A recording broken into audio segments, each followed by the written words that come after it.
بسم الله الرحمن الرحيم الحمد لله رب العالمين والصلاة والسلام على سيد المرسلين وعلى آله وصحبه أجمعين. میرے پیارے بھائیوں، اپنی زندگی کی ذمہ داریوں کے سمجھنے کا نام اور اسے ادا کرنے کا نام دین ہے.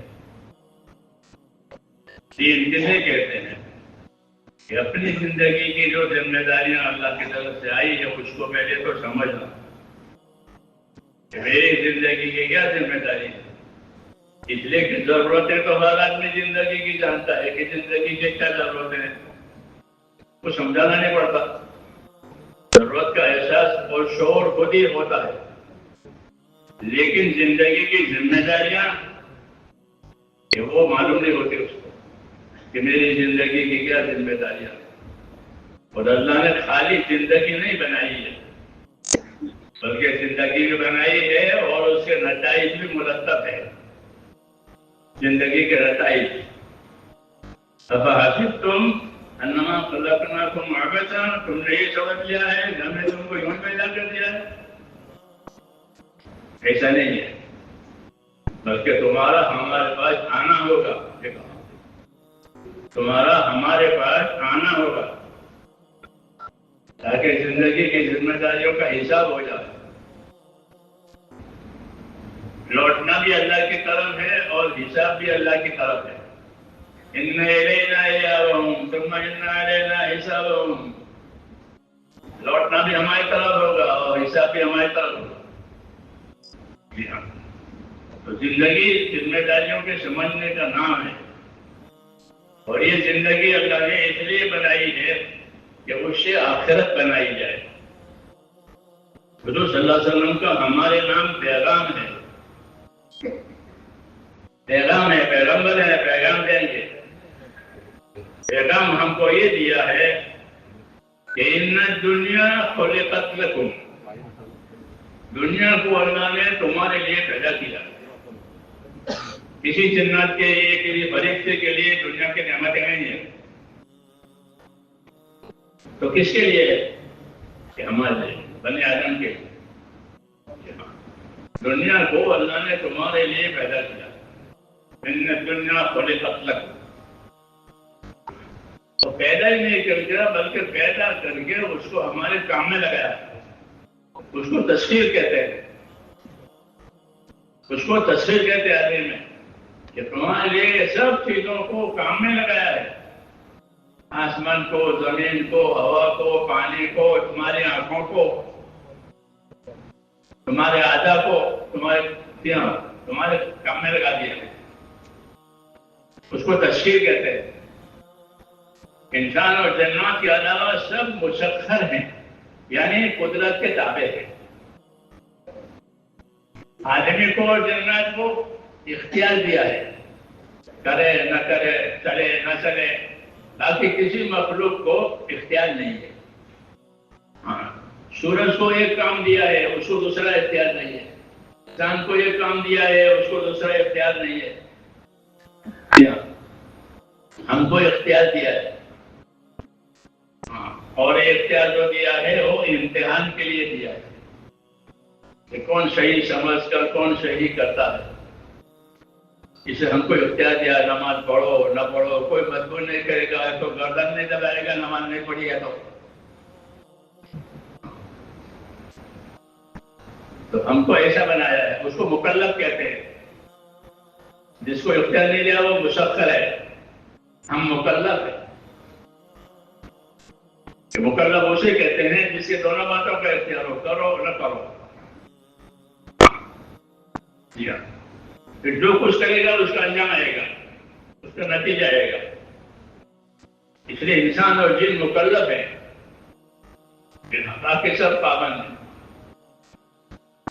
خدمت پر لگ گئے ہیں، وہی خدمت ان کے آخر تک کرے گی جب تک ان کا وجود ہے. تو اس لیے ہم پر اللہ تعالیٰ کے احسانات ہیں. اور ان احسانوں میں سے سب سے بڑا احسان جو ہے وہ یہ دین ہے.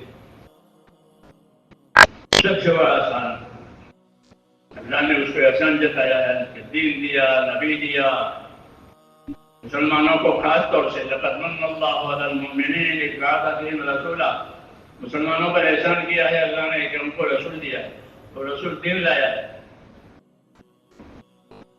اس لیے رسول پر ایمان لانا اور اپنے آپ کو دیندار بنانا یہ زندگی کا اصلی کام ہے۔ ہاں، ہر محنت منفعت کے لیے ہوتی ہے، محنت کے لیے نہیں ہوتی۔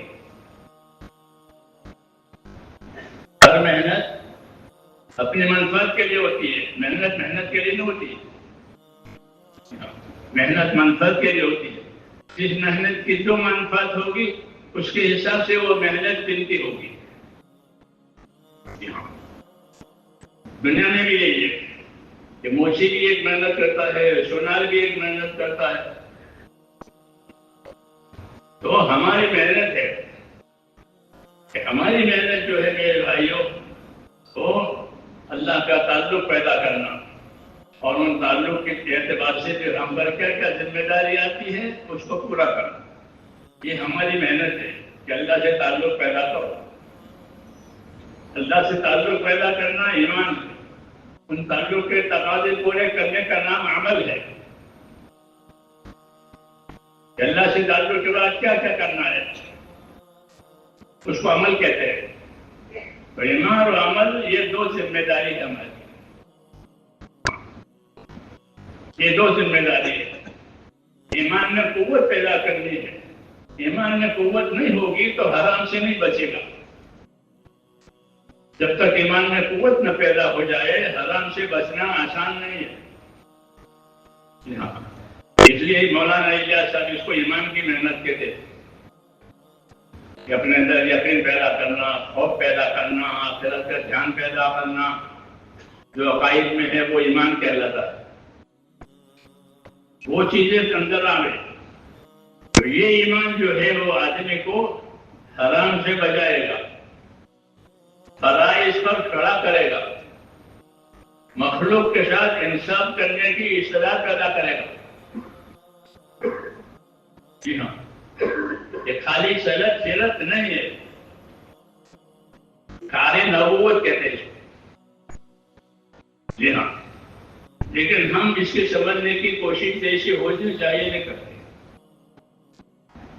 اس لیے رخ اس کا کمزور ہے،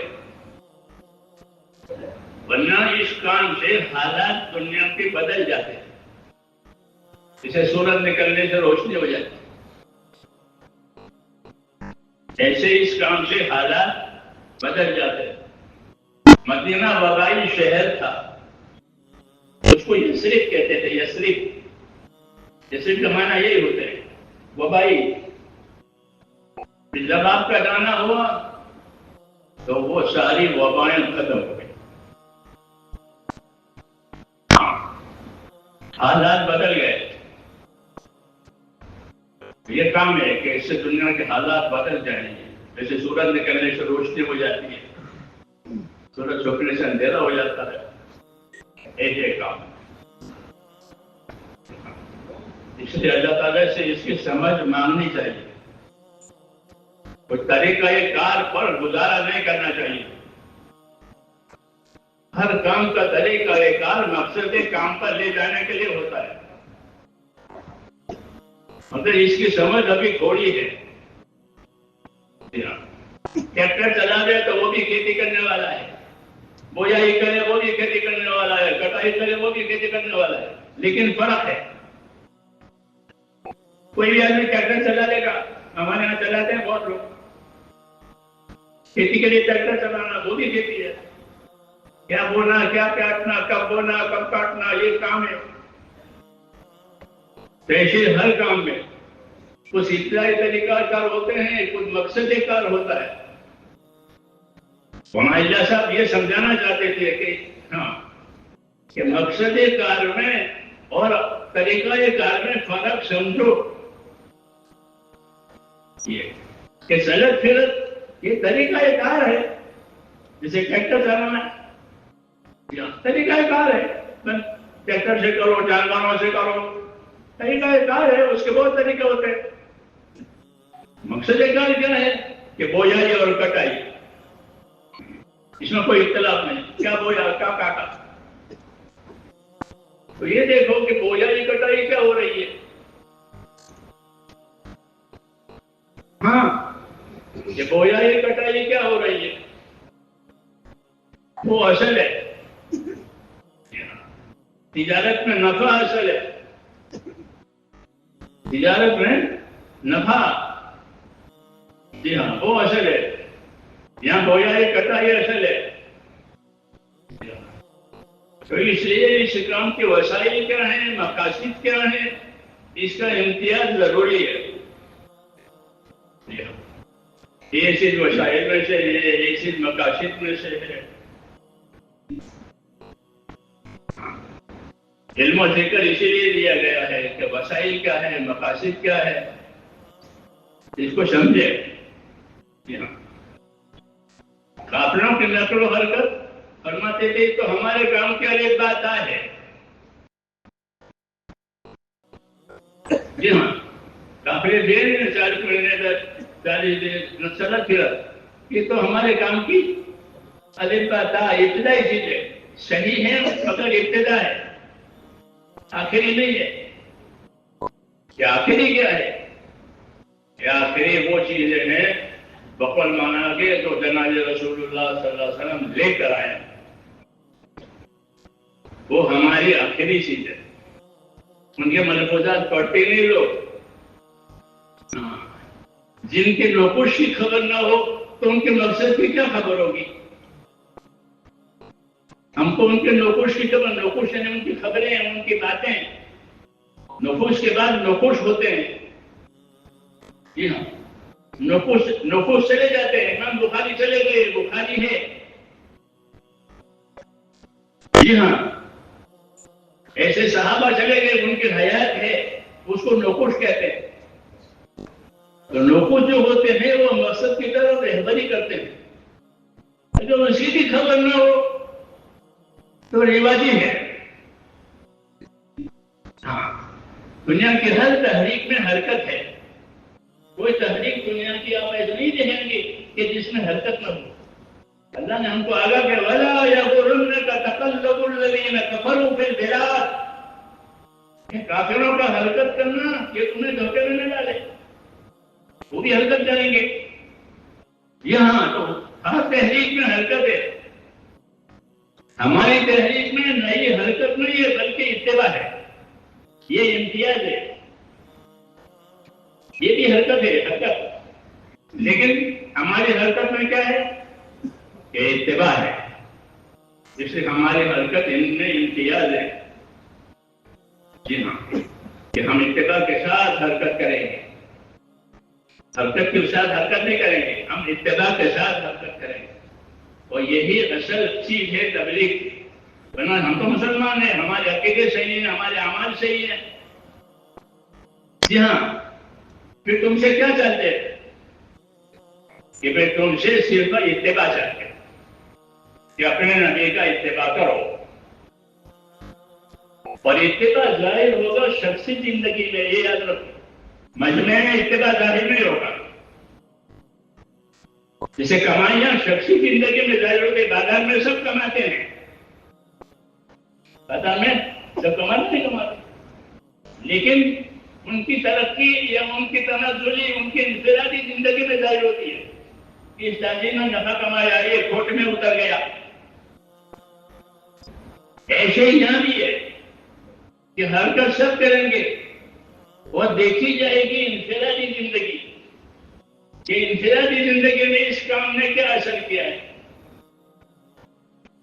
بل تنظر نفس ما قدمت لغد، ہر نفس، ہر ذات یہ دیکھا کرے کہ اس نے اپنے آنے والی زندگی کے لیے کیا تیاری کی ہے. یہ نہیں کہ میں اجتماع میں گئے تھے، جماعتوں میں پھرے تھے. تم نے اپنی ذاتی زندگی کے لیے کیا کیا ہے اس کو قبر میں دکھائیں گے اور اجتماعیت حشر میں دکھائیں گے. یہ نظام ہے کہ انفرادیت جو زندگی میں آئی ہے وہ قبر میں دکھائی دے گی. قبر میں اکیلا ہے تو اس کی انفرادی زندگی دکھائیں گے. یہ تیری انفرادی زندگی ہے اور انفرادی امتحان لیں گے تیرا دین کیا ہے، محمد صلی اللہ علیہ وسلم کے بارے میں کیا کہنا چاہتا ہے. ہاں یہ انفرادی ہے. پھر اجتماعی ہے قیامت میں، یوم لا تبلی السرائر، کہ اس دن سارے بھید کھل جائیں گے. تو یہ چیزیں ہم کو سمجھائی گئی ہے. جی ہاں یہی اس کام کا مقصد ہے. جی ہاں صدق فطرت تو اس کی ابتدائی شکل الف با تا، یہ کوئی آخری شکل نہیں ہے. ہاں ابتدائی ہے اور ابتدا ضروری ہے. ابتدا صحیح ہوگی تو آخر صحیح ہوگا. سمجھ میں آئی نا بات؟ اس لیے اس پر گزارا نہیں کرنا ہے کہ ہمارا وقت لگتا ہے، ہمارا وقت لگتا ہے. کوئی تعجیل نہیں کہتا کہ میرا وقت لگتا ہے. سنا نہیں تم نے کہ میرا دکان میں وقت لگتا ہے، میرا دکان میں وقت لگتا ہے. اور ان کی ڈائری یہ ہے میرا وقت لگتا ہے، میرا وقت لگتا ہے. ہاں وقت نہیں لگانا ہے، زندگی لگانا ہے. یہ سمجھنے کی باتیں ہے. وقت لگانے کا گزارا نہیں کرنا ہے. اس پر میں لگا ہوئے، بازار میں وقت لگا ہوئے، مزدوری میں وقت تو سب جگہ لگتا ہے. لیکن ہر جگہ کے وقت لگنے کی منفعت الگ ہوتی ہے. اسپتال میں وقت لگایا ہے، بولا لگ رہا ہے تو وہ اس کا نفع الگ ہے.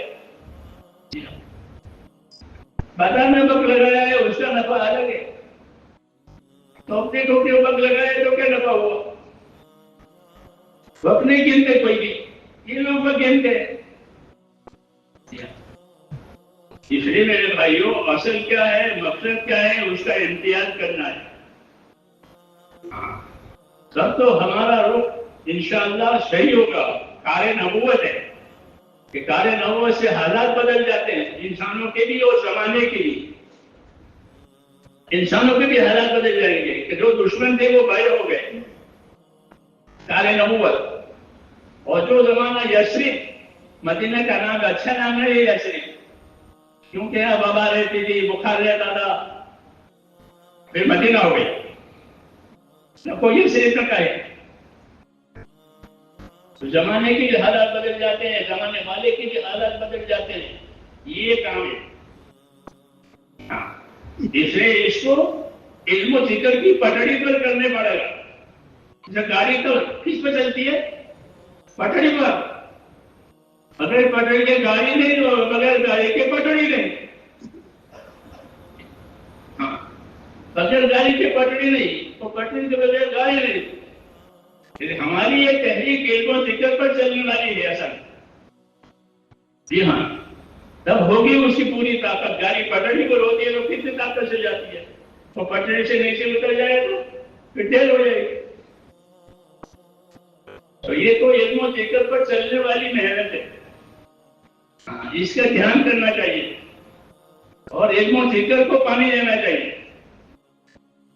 مجمع ہو گیا ٹھیک ہے، وہ تو وسائل میں سے ہر کام میں مجمع ہوتا ہے، باقی کام پر بھی مجمع ہوتے ہیں. تو مجمع کا گزارا نہیں کرنا ہے، بلکہ مجمع میں یہ چیز کتنی پیدا ہوئی. اس لیے اپنی انفرادی زندگی پر نظر ڈالنا ضروری ہے کہ اس محنت سے میری انفرادی زندگی میں کیا نفع ہوا. یہ دعوت ہے اللہ کی، میں نہیں کہتا ہوں.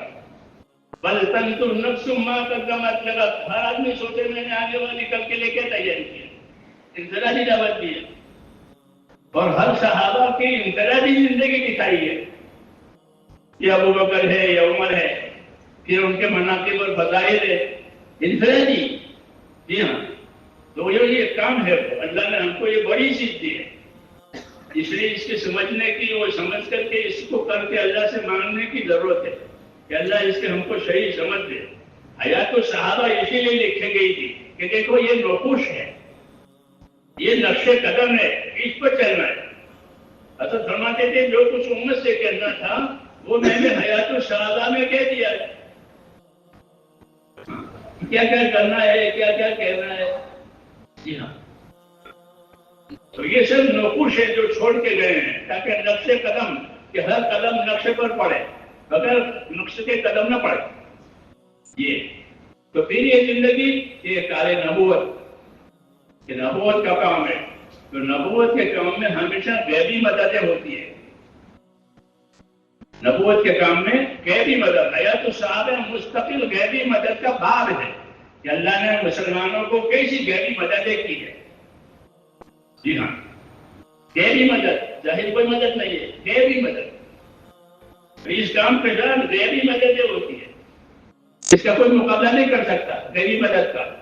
جی ہاں، وہ اس کام کے ساتھ ہے. کیوں؟ ایک عالی نبوت ہے. اس لیے اس کام کو خوب سمجھنے کی ضرورت ہے. ہاں، اور وہ سمجھنا حیات الصحابہ کو پڑھیں. حضرت شیخ رحمۃ اللہ علیہ نے جو حکایت صحابہ لکھی وہ کم نہیں ہے. عام متنے کے لیے 12 باب ہے اس کے. دیکھو 12 باب میں کیا کیا رہبری کی ہے. ہاں، اس لیے ان باتوں کو سمجھنا اور پھر سمجھ کے کرنا تو قوت پیدا ہوگی. نہیں تو سر سے اتر جائے گی. بغیر سمجھے کریں گے ہم. بغیر سمجھے کوئی کام ہوتا ہے وہ سر سے اتر جاتا ہے اور آدمی خالی چین ہو جاتا ہے کہ ہو گیا. کہ نہیں، اس میں طاقت ہے حرام سے بچنے کی، فرائض پر کھڑا ہونے کی. کہ جب یہ کام ہوگا تو آدمی حرام سے بچے گا اور فرائض ادا کریں گے. کوئی فریضہ میرے اوپر باقی نہیں ہے. نماز، روزہ، زکات سب دے دیا ہے. ہمارا ہر ساتھی صاحب ترتیب ہونا چاہیے. اس پر کوئی فریضہ باقی نہیں ہے. کوئی نماز ہمارے اوپر باقی نہیں ہے. جو باقی تھے وہ بھی پڑھ لی. اس کو صاحب ترتیب کہتے ہیں. ہاں، کہ ہمارا ہر ساتھی صاحب ترتیب ہو، صاحب تقویٰ ہو. یہ مطلب کہ حضرت عمر فرماتے تھے ہم کو تقویٰ ملا ہے. جی ہاں، یہ کام ہے میرے بھائیوں. اللہ ہمیں اس کی توفیق دے. اس لیے ظاہری شکلوں پر گزارا نہیں کرنا. تو ظاہری شکلیں ضروری ہے تاکہ آخر تک پہنچے، لیکن اس میں کوریجنا چاہیے. حضرت فرماتے تھے مولانا کے لگے رہو. ہمیشہ کہتے تھے لگے رہو، لگے رہو. کیونکہ جو پھل لگا رہے گا وہی پک کر کے صحیح ہو جائے گا. تو لگنا کے معنی استقامت ہے کہ اپنے آپ کو پابند کرو. اللہ ہمیں اور آپ کو نصیب فرمائے.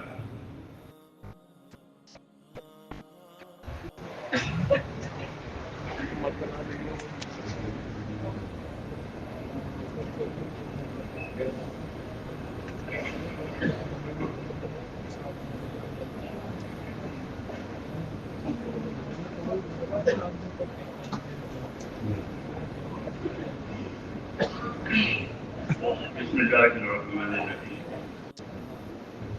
اللهم لك الحمد كله ولك الشكر كله ولك الملك كله بيدك الخير كله إليك يرجع الأمر كله.